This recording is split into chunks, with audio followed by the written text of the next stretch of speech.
So you've all seen the one I made about the CSP transformer and why I don't ever trust taking off one that I suspect is bad off of the pole or with a short stick.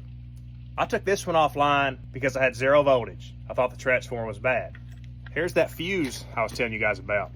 That fuse didn't blow. So I took this transformer and wanted to use it for training. When I took the lid off of it to look inside, the lead coming from the primary winding was melted off. There were still 7,200 volts running through this lead that was floating in oil. So the lesson with this is, if you climb a pole and you're shaking this transformer, or you boom up on it and there's a stinger and you're shaking it, trying to take it loose. If this lead is disconnected from the winding and it contacts this tank, it's going to short out.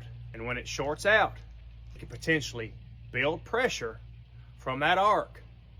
And if it gets air inside this tank, this old dry rotted gasket around the lid of this tank and cause the lid of this transformer to blow off and rain hot oil down on you. Even in the bucket with an 8-foot stick, still probably only 4 foot away from this transformer or so, because you gotta get close enough to take that stinger off.